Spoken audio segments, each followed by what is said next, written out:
இவ்வளவுக்கும் முக்கியமான பங்குதாரராக இருந்த அந்த சிவராமனுங்கிறவர் இன்னைக்கு காலையில் இறந்து போயிட்டு தான் சொல்றாங்க. அது எப்படி காவல் நிலையத்தில் மருத்துவமனையில் இருக்கிறவர் அவர் எப்படி இறந்தாரு, அவர் எப்படி ஏதோ எலி பசையை வந்து சாப்பிட்டாருன்னு சொல்றாங்க. எப்படி அவருக்கு எலி பசை கிடைச்சிது? 19ஆம் தேதி கைதாகிறாரு. நேற்று 22ஆம் தேதி மாலை 23ஆம் தேதி காலையில் கைதாகிறாருன்னா அப்ப கைதாகிறதுக்கு முன்னாடியே விஷம் சாப்பிட்டு இப்ப போய் வேலை செஞ்சுதா? என்ன ஏகப்பட்ட கேள்விகள் அதுக்குள்ள இருக்கிறதுக்கெல்லாம் வந்து காவல்துறை தான் பதில் சொல்லணும். ஒருவேளை இதுல சம்பந்தப்பட்டிருக்கிற வேற யாரும் வெளியில தெரியக்கூடாதுங்கிறதுக்காக இப்படி திட்டமிட்டு ஏற்பாடு நடக்குதாங்கிற பொதுமக்கள் மத்தியில் பலவிதமான சந்தேகங்களும் ஐயங்களும் எழுது. இல்லைன்னா எப்படி அதுக்கடையில் பார்த்தா அவங்க அப்பா வந்து ஆக்சிடென்ட்ல இறந்துட்டாருன்னு இன்னொரு செய்தி வரும். ஸோ இதெல்லாம் எதேச்சியா நடக்குதா அல்லது வேற ஒரு திட்டமிட்ட ஒரு குற்றவியல் பின்னணியோட நடக்குதாங்கிற பல சந்தேகங்களுக்கு வழிவகுக்குது. நிச்சயமா இது வந்து பொதுமக்கள் மத்தியில் தமிழ்நாட்டில் ஒரு பெரிய கேள்வி கணைகளை தான் தொடுக்குதுங்கிறத நான் குறிப்பிட விரும்புகிறேன். தமிழக முதலமைச்சர் வந்து இதை விசாரிப்பதற்கான உயர் அதிகாரிகள் தலைமையில் குழுவெல்லாம் போட்டு விசாரிக்கிறாங்க. அவங்க விசாரித்து வழக்கு கொடுக்கட்டும், அறிக்கை கொடுக்கட்டும், அரசு அது மேல் நடவடிக்கை எடுக்கணுங்கிறத நாங்கள் வற்புறுத்தோம். ஆனால் இவ்வளவு ஆழமான வழக்கை நம்முடைய உள்ளூரில் இருக்கிற காவல்துறையை விசாரிப்பது என்பது எப்படி பொருத்தமாக இருக்கும்னு தெரியல. ஏன்னா அது ஒரு அந்த மர்கூருங்கிற அந்த காவல் நிலையத்தில் வழக்கு பதிவு செய்யப்பட்டிருக்கு. இப்போ இதே வேற பள்ளியில்னாக்கா அங்கே போய் யார் வழக்கு பதிவு பண்ணுவான்? அந்த ஸ்டேஷனில் இருக்கிறவங்க இன்னொரு இடத்துல வந்து எப்படி விசாரிப்பாங்க? ஸோ நாங்கள் ஏற்கனவே அரசாங்கத்தை கோரிக்கை வச்சிருக்கிறோம். இந்த வழக்கை வந்து சிபிசிஐடி விசாரணைக்கு உட்படுத்த வேணும் அப்படிங்கிறத நான் மீண்டும் வற்புறுத்த விரும்புகிறேன். ஏன்னா இப்போ அந்த பையன் அந்த சம்பந்தப்பட்ட குற்றம் கைது செய்யப்பட்டது இறந்திருக்கிறது, அவங்க அப்பா ஒரு ஆக்சிடென்ட்ல இறந்திருக்கிறதெல்லாம் பல கேள்விகளை எழுப்புகிற போது இதையெல்லாம் சாதாரண மட்டத்தில் இருக்கிற காவல்துறை விசாரிப்பது பொறுத்தான். அந்த காவல்துறை தப்பு பண்ணாங்கன்னு நான் சொல்லலை, பட் அவங்களால இதை முழு டைமென்ஷனையும் விசாரிக்க முடியுமாங்கிற கேள்வி என்பதெல்லாம் இருக்கு. எனவே சிபிசிஐடி விசாரணைக்கு உட்படுத்த வேண்டும் என்று ஏற்கனவே நாங்கள் கோரிக்கை வச்சிருக்கிறோம். அந்த கோரிக்கை நான் மீண்டும் வற்புறுத்த விரும்புகிறேன். மேற்கொண்டு கிருஷ்ணகிரி மாவட்டத்தில் வேறு எங்கெங்கன்னா இதுவே கூட ரொம்ப எதேச்சியாக தான் அது வெளியில் வந்திருக்கு. ஏற்கனவே இப்போ ஒரு பள்ளியில் அது நடந்து, ஒரு மாணவிக்கு நடந்து, அந்த மாணவியுடைய பெற்றோர் வந்து பள்ளிக்கூடத்தில் ஆசிரியராக இருந்தது, அவங்க எதுவும் வெளியில் சொல்லாமல், அப்புறம் இது தலைமை ஆசிரியருக்கு போய் தலைமை ஆசிரியர் வந்து வெளியில் சொல்லாமல் கூடுமான வரையில் அதை வெளியில் வராமல் மறைக்கத்தான் எல்லாம் திட்டமிட்டு முயற்சி பண்ணியிருக்காங்க. அதையும் மீறி தான் இப்போ வெளியே வந்திருக்கு. அப்படின்னா வேறு பல பள்ளிகளில் இது மாதிரி நடந்தால் எப்படி அது சீக்கிரமாக வெளியில் வரும்? எனவே இந்த தனியார் பள்ளி நிர்வாகங்கள் எப்படி இது மாதிரி வந்து சர்வ சுதந்திரமாக அனுமதிக்கிறாங்க? அதுக்கான கல்வித்துறை அதிகாரிகள் எப்படி இதுக்கு பார்வையாளராக இருக்கு? இதெல்லாம் கல்வித்துறை அதிகாரிகளுக்கு தெரியாமே நடக்குதா? அப்படின்னா ஏன் அவங்க கல்வித்துறை அதிகாரியாக இருக்காங்க என்கிற பல கேள்விகள்லாம் வருது. எனவே இதில் வந்து கல்வித்துறை அதிகாரிகள் மேலே உட்பட இந்த விசாரணை வளையம் போகணும் என்று நான் கேட்டுக்க விரும்புகிறேன். தப்பு அவங்க பக்கத்தில் இருந்தால் அவங்களையும் தான் நடவடிக்கை உள்ளாக்கணும். எனவே தான் ஒரு முறையான விசாரணை நடத்தணும்னா சிபிசிஐடி விசாரணைக்கு உட்படுத்தப்பட வேண்டும் என்று நான் வற்புறுத்த விரும்புகிறேன். அதே மாதிரி என்சிசி பயிற்சி கொடுக்கறது, சில பள்ளிக்கூடத்தில் வந்து ஆர்எஸ்எஸ் போய் நைட்டில் பயிற்சி கொடுக்கறது, இதெல்லாம் எப்படி அனுமதி கொடுக்குறாங்க? தமிழ்நாட்டில் பல இடங்களில் ஆர்எஸ்எஸ் போய் பள்ளிக்கூடத்தில் பயிற்சி. ஏன்னா ஆர்எஸ்எஸ்க்கும் பள்ளிக்கூடத்துக்கு என்ன சம்பந்தம் இருக்கு? அவங்க எந்த கல்வித்துறையுடைய அனுமதி வாங்கிக்கிட்டு அந்த பள்ளிக்கூடம் பயிற்சி கொடுக்குறாங்க? இப்படி சம்பந்தம் இல்லாத பல அமைப்புகள் பள்ளிக்கூடத்துக்கு உள்ள பூந்துக்கிட்டு அவங்க வந்து நாங்கள் பயிற்சி கொடுக்குறோம், ட்ரைனிங் கொடுக்குறோங்கிற பேரில் கடைசியில் இப்போ இந்த மாதிரி சம்பவங்கள் தான் வெளியில் வரும். எனவே பள்ளிக்கூட சம்பந்தப்பட்ட எந்த ஒரு நிறுவனத்துக்கு கீழையும், அது தனியார் பள்ளியாக இருக்கலாம், அரசு பள்ளியாக இருக்கலாம், அரசு உதவி பெறும் பள்ளியாக இருக்கலாம், யாரா வேணாலும் இருக்கலாம், அது கல்வித்துறையுடைய அனுமதி இல்லாமல் அங்கே எந்த விதமான பயிற்சிக்கும் யாரையும் அனுமதிக்க கூடாது. அப்படி அனுமதிச்சா அதுக்கு கல்வித்துறை தான் பொறுப்பாக ஏற்றுக்கொள்ள, அது கண்காணிக்க வேண்டிய பொறுப்பு அவங்களுக்குங்கிறதையும் நான் அழுத்தமாக வற்புறுத்த விரும்புகிறேன். இந்த போட்டிருக்கிற விசாரணை குழு எவ்வளவு விரைவாக வந்து பரவலா, ஏன்னா பல பேர் தயக்கப்படுவாங்க, பல பேர் வெளியில் சொல்றதுக்கு பயப்படுவாங்க, எங்க தன்னுடைய பெண்ணினுடைய எதிர்காலம் பாதிக்கப்படுமோ என்கிற தயக்கம் அவங்களுக்கு இருக்கக்கூடும். எனவே இதையெல்லாம் கணக்கில் எடுத்துக்கிட்டு அவங்க வந்து ஒரு முனைப்பாக வந்து அந்த விசாரணை நடத்தி அரசுக்கு அறிக்கை சமர்ப்பிக்க வேணும். எந்த ஒரு சூழ்நிலையும் இந்த மாதிரி சம்பவங்கள் பள்ளிக்கூடத்தில் நடக்கிறதுக்கு அனுமதிக்க கூடாது என்பதை உறுதிப்படுத்த வேண்டிய பொறுப்பை அரசு நிறைவேற்ற வேணும் நான் கேட்டுக்க விரும்புகிறேன். இந்த விசாரணையில் அந்த கைது செய்யப்பட்டிருக்கிற சிவராமனுடைய இறப்பு உள்பட அவருடைய தந்தையாருடைய இறப்பு உள்பட விசாரணைக்கு உட்படுத்தப்பட வேண்டும். அது எப்படி நடந்தது, இயற்கையாக நடந்ததா என்ன நமக்கு தெரியாது. ஆனால் அது சம்பந்தமாகவும் பொதுமக்கள் மத்தியில் கேள்விகள் எழுதுறதுனால அந்த மரணங்களுக்கு பின்னாடி இருக்கிற சம்பவங்கள் பற்றியும் விசாரணைக்கு உட்படுத்தணும். ஆகவே தான் சிபிசிஐடி விசாரணைக்கு அதை உட்படுத்த வேண்டும் என்று நான் கேட்டுக்க விரும்புகிறேன். அதே மாதிரி இந்த மாவட்ட சம்பந்தமாக நிறைய விஷயங்கள் நீங்கள் தொடர்ந்து நம்ம பேசிக்கிட்டே இருக்கோம், தொடர்ந்து நம்ம பண்ணிக்கிட்டு இருக்கிறோம். குறிப்பாக வந்து கிருஷ்ணகிரி மாவட்டத்தில் சட்டம் ஒழுங்கு, சமூக விரோத நடவடிக்கைகள், இந்த போதை பழக்க வழக்கங்கள், கொலைகள் அதிகமாக நடக்கிறது, கொள்ளைகள் அதிகமாக நடக்கிறது, சட்டவிரோதமாக வந்து குவாரிகள் நடக்கிறது, இதெல்லாம் எந்த கட்டுப்பாடு இங்கே இருக்கிற மாதிரியே தெரியும். என்ன இங்கே இருக்கிற மாவட்ட நிர்வாகம் என்ன பண்ணுது, மாவட்ட அதிகாரிகள் என்ன பண்ணுறாங்க, எப்படி வந்து அனுமதி வாங்காத குவாரிகள், சட்டமன்ற குழு தலைவர் வந்து இங்கே பகிரங்கமாக சொல்கிறார் 314 சட்டவிரோதமான குவாரிகள் செயல்படுதுன்னு சொல்கிறார். அப்படியானா அந்த சட்டவிரோதமாக செயல்படக்கூடிய மைன்ஸ் டிபார்ட்மெண்ட் என்ன பண்ணுது, அதுக்கு மேலே இருக்கிற கலெக்டராக மற்றவங்களும் என்ன பண்ணுறாங்க? எனவே இது வந்து இது ஏதோ தமிழ்நாட்டில் ஒரு விதி, ஒரு தமிழ்நாட்டுக்குள்ளேயே கிருஷ்ணகிரி மாவட்டம் இருக்கா இல்லையான்னு சந்தேகப்படக்கூடிய அளவுக்கு இந்த மாதிரியான போக்குகள் வளர்ந்திருப்பது என்பது ரொம்ப ரொம்ப வன்மையான கண்டனத்துக்குரியது. மாண்புமிகு தமிழக முதலமைச்சரை கூட நாங்கள் நேராக பார்த்து வற்புறுத்தலான்னு இருக்கோம். கிருஷ்ணகிரி மாவட்டத்தில் இந்த மாதிரி தொடரக்கூடிய இந்த சம்பவங்களை கட்டுப்படுத்துவதற்கு ஒரு விசேஷமான ஏற்பாடுகள் நீங்கள் ஏதாவது பண்ணணும். ஒருவேளை கிருஷ்ணகிரி மாவட்டத்துக்கு தனி இந்த ஐஜி, சேலத்தில் இருக்கிற ஐஜி ஆஃபீஸை இங்கே கூட ஐஜி ஆஃபீஸாக போட்டு நீங்கள் வந்து தனியாக கண்காணிக்கிற ஏற்பாடு வேணும். ஏன்னா அவ்வளவு கொலை கொள்ளைகள், வீடுகளை திருடுறது, சட்டவிரோத நடவடிக்கைகள் தொடர்ந்து நடந்துக்கிட்டே இருக்கு. இன்னும் மட்டும் இல்லை, பல நாளாக நடந்துக்கிட்டே இருக்கு. ஸோ அது காவல்துறையும் தமிழக அரசும் கூட இதன் மீது உரிய நடவடிக்கை எடுக்கிறதுக்கான விசேஷ ஏற்பாடுகளை செய்யணும் அப்படிங்கிற நான் கேட்டுக்க விரும்புகிறேன். குறிப்பாக இந்த சட்டவிரோதமாக அனுமதி வாங்காமல் நடக்கக்கூடிய குவாரிகளை உடனடியாக தடுத்து நிறுத்தணும். அது எப்படி இயற்கை வளங்களை பல கோடிக்கணக்கான ரூபா, இது வந்து ஏதோ சம்பந்தப்பட்ட அவங்க மட்டும் செய்கிறாங்க நான் பார்க்கல. இதுக்கு நிச்சயமா அரசியல் பின்புலம் இருக்கு. அரசியல் செல்வாக்கு உள்ளவர்கள் தலையிடாம இதெல்லாம் நடக்கவே நடக்காது. ஒரு குவாரி நடத்துறதும் அந்த குவாரியில் இருக்கிற அந்த இதெல்லாம் நீங்க வந்து லாரியில் ஏறி வெளி மாநிலங்களுக்கு போகுதுன்னா அதெல்லாம் சும்மா போக முடியுமா? அரசியல் செல்வாக்குள்ளவருடைய தலைமையில் தான் இதெல்லாம் நடக்குது. எனவே அதெல்லாம் உடனடியாக தடுத்து நிறுத்தணும். அதே மாதிரி அந்த வனவிலங்கு சரணாலயம் என்கிற பேரில் இப்போ அந்த வனத்தை ஒட்டி இருக்கக்கூடிய மக்களுக்கு பெருத்த தொல்லை கொடுக்கக்கூடிய அளவுக்கு வனத்துறை செயல்படும். அந்த மக்களை போய் ஒன்றும் உள்ளே போக முடியாதுங்கிறாங்க, மாடு வச்சுக்க முடியாது, ஆடு வச்சுக்க முடியாது, போர் போட்டு தண்ணி எடுக்க முடியாது, இருக்கிற போரில் கூட நீங்கள் விவசாயம் பண்ண முடியாது. இப்படி கிட்டத்தட்ட ஒரு 164 கிராமத்தில் இருக்கக்கூடிய மக்களை தொந்தரவுப்படுத்தக்கூடிய நிலைமை என்பது ஏற்படும். அது எப்படி ஒரே நேரத்தில் 164 கிராம மக்களை நீங்கள் வந்து வெளியே போங்கன்னா எங்கே போவாங்க? அவங்களுக்கு என்ன மாற்று இடம் என்ன இருக்கு, மாற்று வேலை என்ன இருக்கு?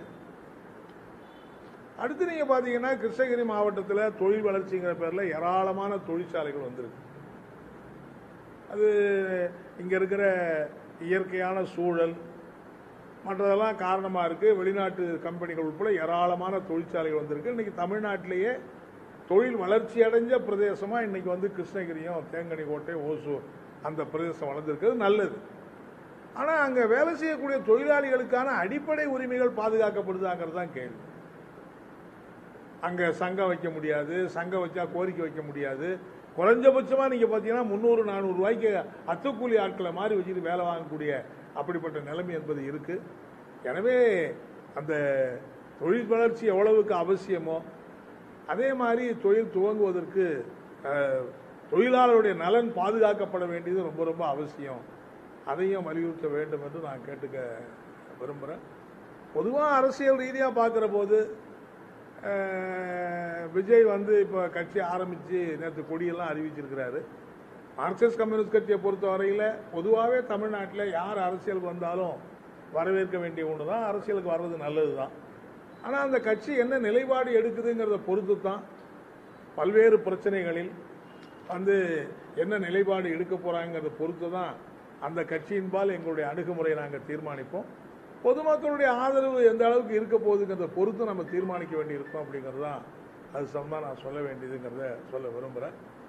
அடுத்து இப்போ தமிழ்நாடு அரசாங்கம் அவங்க எடுக்கிற சில நல்ல காரியம், இப்போ கூட நீங்கள் பார்த்தீங்கன்னா ஆராய்ச்சி மாணவர்களுக்கு ஒரு 25,000 ரூபா உதவித்தொகை வழங்குகிற திட்டத்தை முதலமைச்சர் அறிவித்து பிஹெச்டி படிக்கக்கூடிய மாணவர்களுக்கு நல்ல திட்டங்கள்லாம் அறிவிச்சிருக்காங்க. இப்படி பல நல்ல திட்டங்கள் செய்கிறாங்க.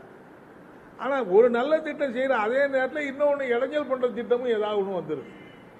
அது ஏன் வருதுன்னே தெரிய மாட்டேங்குது. இப்போ நேற்று என்ன சொல்கிறாங்க, ஒரு வீட்டில் 2 இணைப்பு வச்சுருந்தா அந்த 2 இணைப்பாக நாங்கள் கணக்கு போட மாட்டோம், ஒரே இணைப்பாக தான் கணக்கு போடுவோம். அப்போ ஒரே இணைப்பாக கணக்கு போட்டால் 2 விதமான பாதிப்பு வருது. என்ன, ஒன்று 100 யூனிட் மின்சாரம் 2 இதுக்கு கிடைக்காம போடும், ஒன்றுக்கு தான் கிடைக்கும். இன்னொன்று ஒரே இணைப்பாக கணக்குப்பட்டாக்கா அந்த மொத்த பயன்பாடு மின்சாரம் அதிகமாக போகிற போது இரட்டிப்பு கட்டணத்தை செலுத்த வேண்டிய நிலைமை என்பது வரும். இப்போ இதெல்லாம் காலகாலமாக இருக்கிறதெல்லாம் ஏன் இப்போ மாற்றணும்? அதிகாரிகள் மின்வாரியம் ஏன் அப்படி செயல்படணும்? இது என்ன 2 இணைப்பு இருக்கிறதுங்கிறது இன்னைக்கு தான் தெரியுமா அரசாங்கத்துக்கு? இதெல்லாம் 50 வருஷம் 70 வருஷம் 80 வருஷமா இப்படி தான் இருக்கு. ஒருத்தர் 4 வீடு கட்டி வாடகைக்கு விட்டுருப்பாரு, 4 மின் இணைப்பு வாங்கியிருப்பாரு. அது எல்லாத்தையும் ஒரே இணைப்பை வாங்கினா யார் மின் கட்டணம் கட்டுறது? இப்போ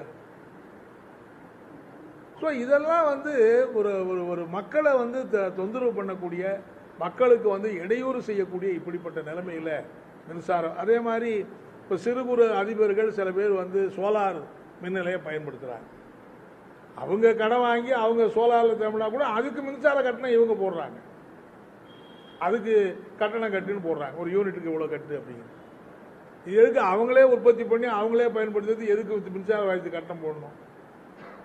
இது மாதிரியான மக்களுக்கு அல்லது சிறு குறு தொழில் முனைவோருக்கு இடையூறு ஏற்படுறதெல்லாம் ரொம்ப கஷ்டமாக. சொல்லப்போனால் தமிழ்நாட்டில் சிறு குறு தொழில் நடத்துகிறவங்க ஒரு பிடிவாதமாக தமிழ்நாட்டில் நடத்தணுங்கிற நல்ல நோக்கத்தோடு நடத்திக்கிட்டு இருக்காங்க. வேற அண்டை மாநில கர்நாடகாவிலேயோ குஜராத்திலேயோ ஆந்திராவிலேயோ தெலுங்கானாவிலேயோ இங்கே இருக்கிற அந்த சிறு குறு தொழில்களை பூரா அந்த மாநிலத்துக்கு கொண்டு போகிறதுக்கான கடுமையான முயற்சி எடுக்கிறாங்க. ஏராளமான சலுகையை நாங்கள் கொடுக்குறோன்னு சொல்கிறாங்க.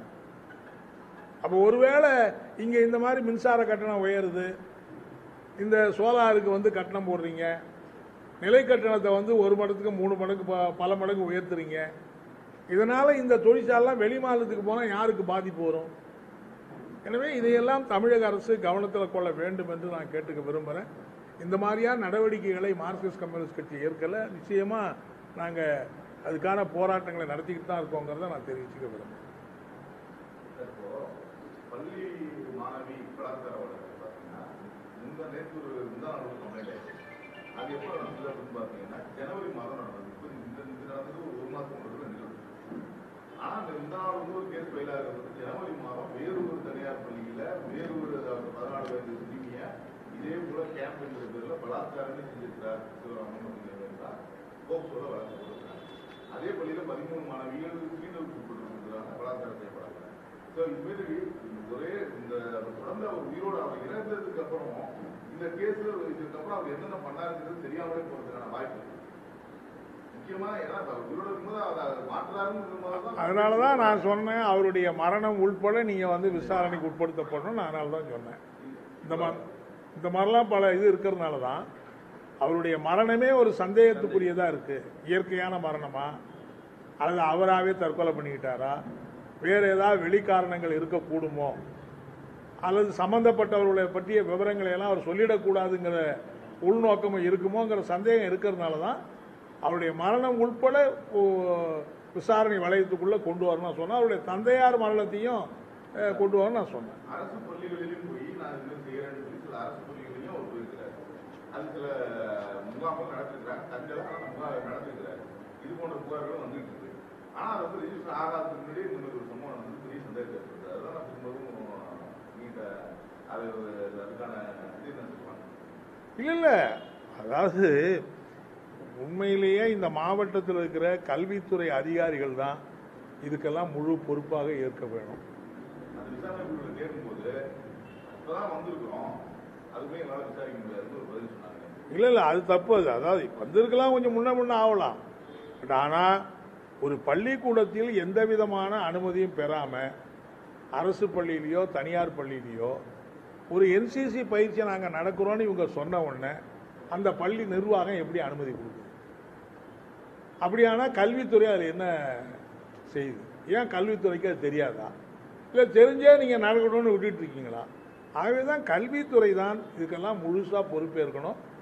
நான் சொன்னபோது சொன்னேன், அவங்களையும் நீங்கள் விசாரணை வளையத்துக்குள்ளே கொண்டு வர வேண்டும் என்று நான் சொன்னேன். தேவையானால் ஒருவேளை தவறு அவங்க மேலே இருக்கணும், அவங்களையும் நீங்கள் நடவடிக்கை நான் ஏற்கனவே வற்புறுத்தியிருக்கேன்.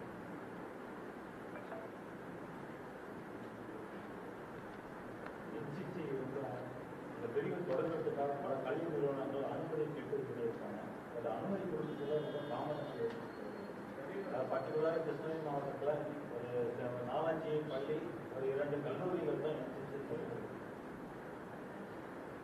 இல்லை அது என்னன்னு நம்ம பார்க்கலாம். அதாவது எல்லா பள்ளிகள்லையும் என்சிசி இந்த மாதிரி ஸ்கவுட்டு என்சிசி இந்த மாதிரியான முறையான பயிற்சிகளுக்கு கல்வித்துறையின் மூலம் ஏற்பாடு பண்ணணும். அது ஏன் 4 பள்ளியில் தான் என்சிசி வைக்கணும், 4 பள்ளியில் தான் ஸ்கவுட் வைக்கணும், என்ன அவசியம் இருக்கு? இதெல்லாம் மாணவர்களுக்கான ஒரு நல்ல பயிற்சி கொடுக்குற திட்டங்கள் தானே. எல்லா பள்ளிகள்லையுமே இதுக்கான ஆசிரியர்களை போடலாம். இதுக்கான பயிற்சி என்சிசி நேரடியாக அவங்க மாநில அளவில் அவங்க பயிற்சி கொடுக்குற ஆசிரியர்கள் இருக்கிறாங்க, பெண்களுக்கு பெண் ஆசிரியர்கள் இருக்கிறாங்க, ஸ்கவுட்டு பயிற்சி கொடுக்குற ஆசிரியர். ஸோ அந்த மாதிரி எல்லா பள்ளிகளையுமே இதை விரிவுபடுத்தலாம். அவங்க விரிவுபடுத்துறதுக்கு பதிலாக நீங்கள் தனியார்ட்ட கொண்டு போய் கொடுக்கறது தான் பிரச்சனையாக இருக்குது. ஏற்கனவே எல்லா பள்ளிகளையும் செயல்பட்டது தான் என்சிசியும் ஸ்கவுட்டும். நீங்கள் பார்த்தீங்கன்னா நிறைய பள்ளிகளில் செயல்பட்டது தான்.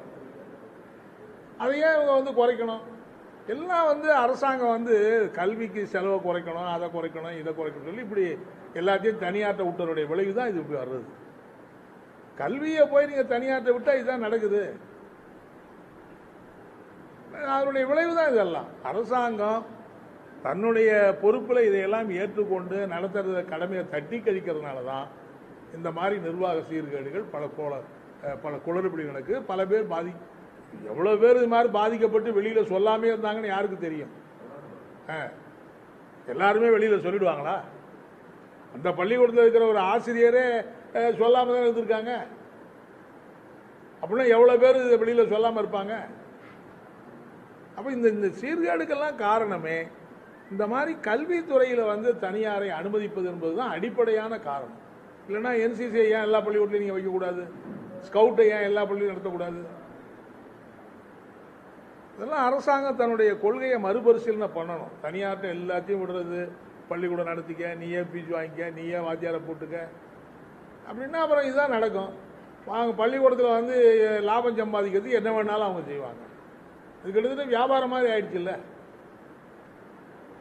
நீங்களே வியாபாரத்துக்கு அனுப்பிச்சா அப்புறம் என்ன நடக்கும்? சரி சார், ரொம்ப நன்றி. வாங்க.